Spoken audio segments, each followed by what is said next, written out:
Assalamualaikum warahmatullahi wabarakatuh. Halo semuanya, saya Alwi Rofik, mahasiswa semester 1 Universitas Muhammadiyah Tangerang. Kali ini saya akan mempresentasikan bab 7 persediaan yang dirancang oleh beberapa tokoh, Carl S. Warren, James M. Reeve, Jonathan E. Duhak, Ersa Triwahyuni, Amir Abadi Jusuf. Bab 7 persediaan.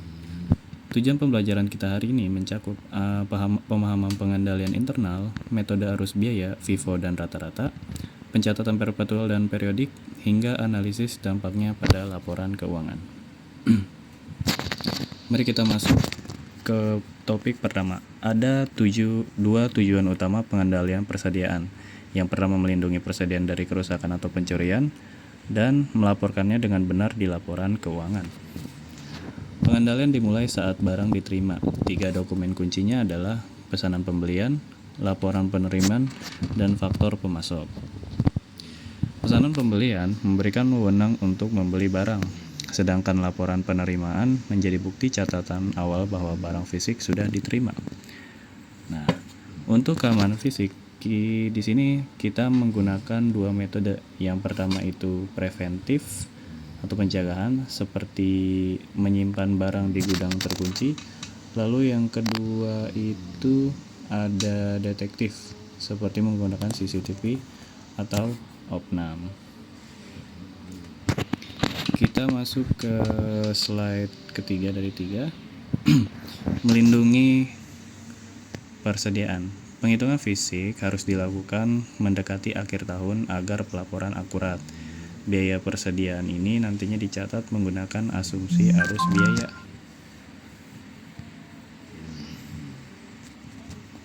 Masalah muncul saat barang yang sama atau identik dibeli dengan harga berbeda di waktu berbeda. Kita perlu asumsi untuk menentukan biaya mana yang dipakai saat dijual.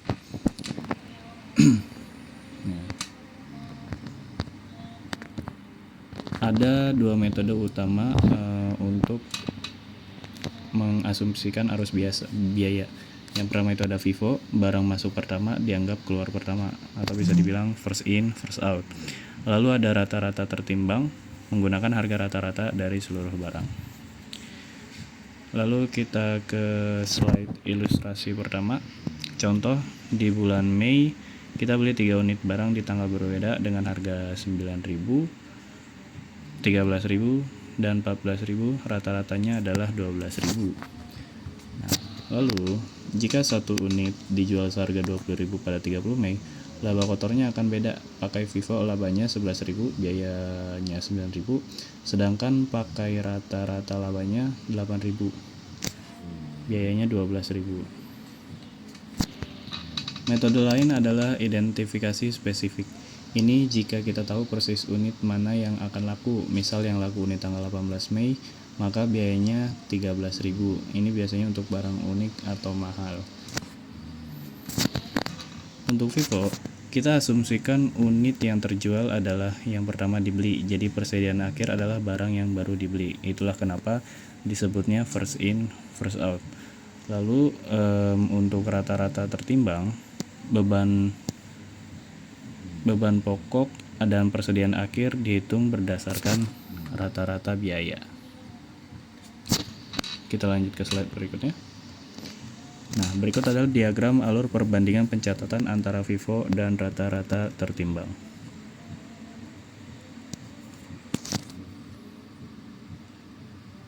Sekarang kita bahas sistem pencatatan. Kita akan menggunakan contoh data barang dari 127B dalam sistem perpetual, dicatat terus-menerus. Dalam perpetual FIFO, biaya dicatat sebagai beban sesuai urutan masuknya. Ini seringkali dengan arus fisik barang. Perhatikan tanggal 22 Januari. Sebentar. Maaf ada gangguan. Perhatikan pada tanggal 22 Januari, penjualan 360 unit diambil dari sisa stok awal ditambah stok baru Beban pokok penjualan tercatat Rp7.340.000. Sedangkan di perpetual rata-rata kita hitung ulang biaya rata-rata setiap kali ada pembelian. Ini disebut moving average. Lalu di tanggal 10 kita lihat dia setelah beli barang biaya per unit berubah jadi 21.500. Angka inilah yang dipakai untuk menghitung APP saat penjualan tanggal 22.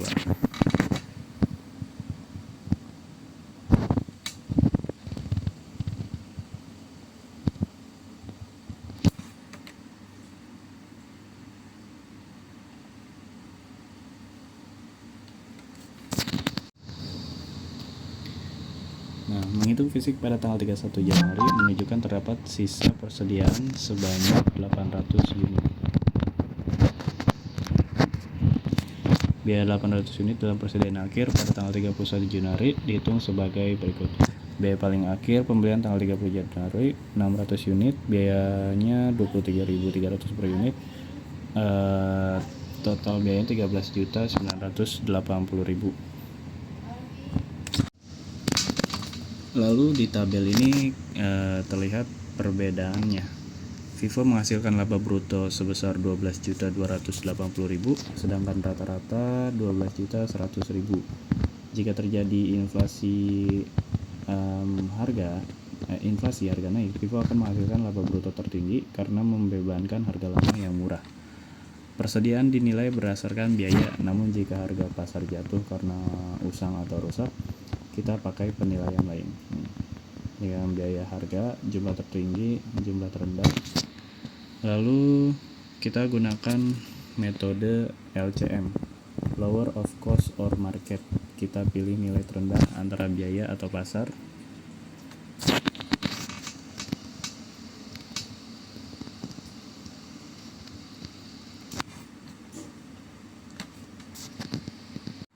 Melaporkan persediaan dalam laporan keuangan. Biaya merupakan dasar utama dalam penilaian persediaan dalam laporan keuangan. Persediaan dinilai berdasarkan pertimbangan lain selain biaya dalam kasus berikut. Yang pertama, biaya penggantian barang dalam persediaan berada di bawah biaya yang dicatat. Yang kedua, persediaan tidak dapat dijual pada harga penjualan normal yang disebabkan oleh kondisi barang yang cacat, perubahan mode, rusak, usang, atau sebab lainnya. Penilaian pada nilai yang lebih rendah antara biaya atau pasar.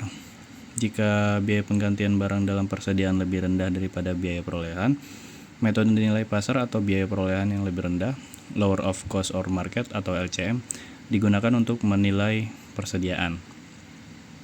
Nilai pasar yang dimaksud adalah nilai realisasi neto, net realizable value, dari persediaan tersebut. Nilai realisasi neto ditentukan sebagai berikut. Nilai realisasi neto sama dengan perkiraan harga jual dikurang biaya langsung atau pelepasan. Biaya langsung atas pelepasan mencakup beban penjualan seperti iklan khusus atau komisi penjualan. Mari kita asumsikan data berikut tentang persediaan yang rusak. Biaya awalnya Rp1.000.000, lalu perkiraan harga jual Rp800.000, perkiraan beban penjualan Rp150.000. Oke, dalam penerapan LCM, nilai pasar dari persediaan adalah Rp650.000. Dihitung sebagai berikut. Rp800.000 dikurang Rp150.000 sama dengan Rp650. Jadi persediaan akan dinilai sebesar Rp650.000, yang mana lebih rendah dari biaya perolehannya sebesar Rp1 juta, dan nilai pasarnya adalah Rp650.000. Contoh kasus barang A. Harga pasar Rp4.900.000 lebih rendah dari batas atas. Maka kita akan membuat jurnal penyesuaian untuk mengakui kerugian penurunan nilai. Persediaan biasanya disajikan di bagian aset lancar dalam laporan posisi keuangan. Hal-hal berikut juga dilaporkan. Yang pertama itu metode untuk menghitung biaya persediaan atau FIFO, metode penilaian persediaan. Nah, ini salah satu ilustrasinya di slide 37.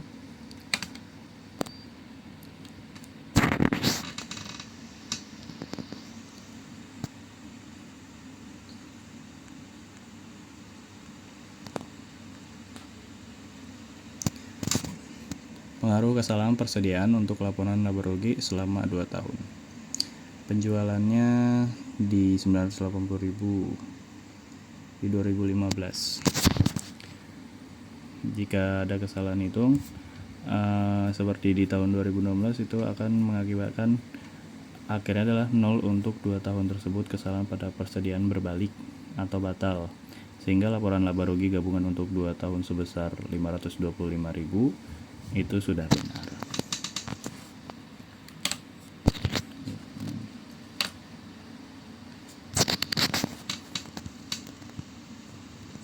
Nah, oke, ini analisis dan interpretasi keuangan. Persediaan harus tersimpan dengan cukup untuk memenuhi kebutuhan pelanggan agar mencegah terjadinya kehilangan penjualan. Terlalu banyak persediaan juga meningkatkan risiko, dan biaya simpan terlalu sedikit berisiko kehilangan penjualan. Kita pakai rasio perputaran persediaan untuk mengukur efisiensi. Rumusnya HPP dibagi persediaan rata-rata. HPP itu apa sih? Beban pokok penjualan. Di sini ada contohnya Matahari Department Store tahun 2016, perputarannya 3,7 kali, semakin tinggi semakin bagus. 2016-2015. Lalu ada rasio kedua, jumlah hari penjualan, rumusnya persediaan rata-rata dibagi HPP harian. Untuk Matahari hasilnya 99,2 hari. Artinya butuh waktu sekitar 99 hari agar persediaan terjual habis semuanya. Lalu kita bandingkan dengan sepatu bata. Ini untuk bata. Dia penjualannya perputarannya 1,9 kali.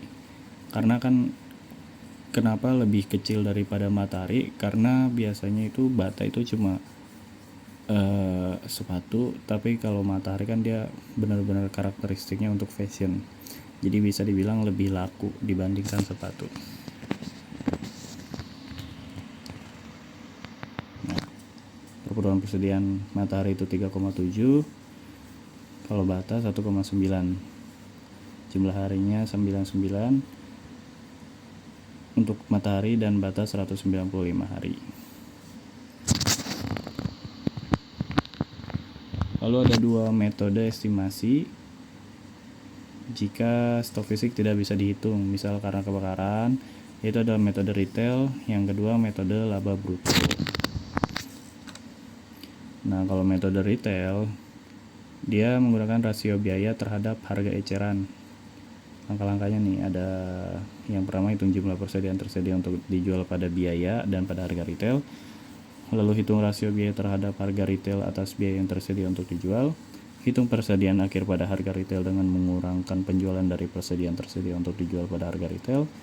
Lalu perkirakan biaya persediaan akhir dengan mengalihkan persediaan akhir pada harga retail dengan rasio biaya terhadap harga retail. Menentukan persediaan dengan metode retail. Metode laba bruto menggunakan untuk contoh hitungannya, persediaan akhir harga retail dikalikan persentase rasio biaya 62% untuk dapat estimasi biaya.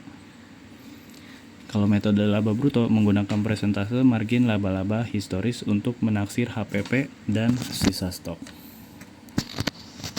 Nah, ini contohnya, penjualan dikurangi taksiran laba bruto sebesar 30% untuk dapat HPP taksiran. Lalu barang tersedia dikurangi HPP taksiran tersebut untuk dapat estimasi persediaan akhir.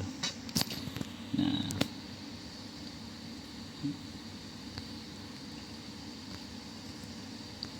baik, mungkin untuk bab 7 persediaan ini saya cukupkan. Kurang lebihnya mohon maaf. Wassalamualaikum warahmatullahi wabarakatuh.